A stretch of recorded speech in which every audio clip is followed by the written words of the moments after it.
He told me, he said, look, you just tell the Lord, thank you, son. I was there at the church house. I had been down for 6 weeks. That girl was nothing but a little bitty baby. And I was so messed up, I couldn't even hold her in my arms. When she was born, I couldn't hold her in my arms. My wife would bring her and lay her on my chest, and I would just pat her. And you know, I began to have a pity party. Oh, y'all don't know nothing about that. I began to have a pity party for myself. I said, Lord, you know, this is terrible, Lord. I'm a big old grown man. I can't hold my little baby. I said, Lord, what's my problem? What's the matter with me? Why can't I be able to hold my baby? But I had a made up mind. They were sending me to Oklahoma City to the doctor for a special surgery. They say you won't be able to walk, but you won't be in pain. Have you ever been in pain a long time? When you've been in pain so long, you try to do anything to get out of pain.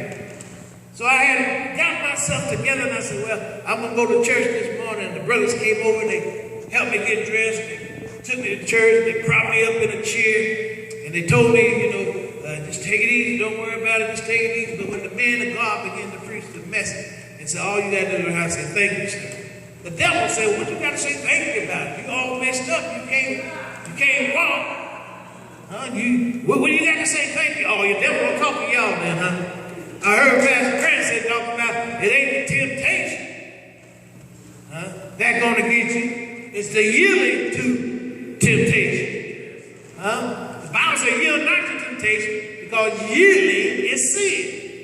So temptation comes. Don't act like your mind is so good. It's just like a computer. You get pop-ups.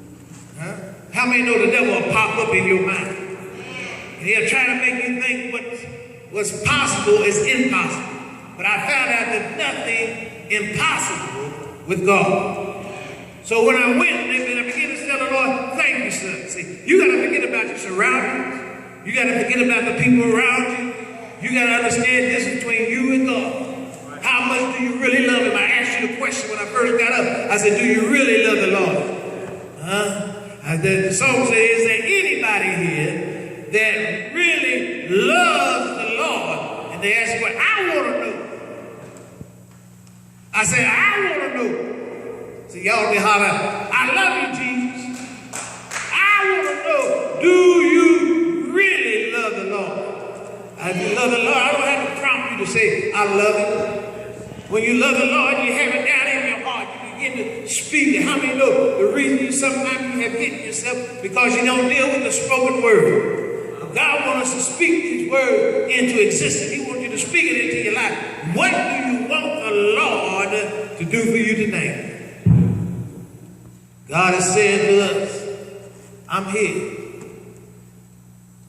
Is there some misunderstanding? Don't you realize that I've already promised you? And there's over 800 promises in the Bible God has for you. Are you willing to stand on the promise of God? Are you willing to say yes to the will of God? Are you willing to obey what God would have you to do? There's been somebody here that God has been speaking to, and you refuse. I said, somebody here, God has been speaking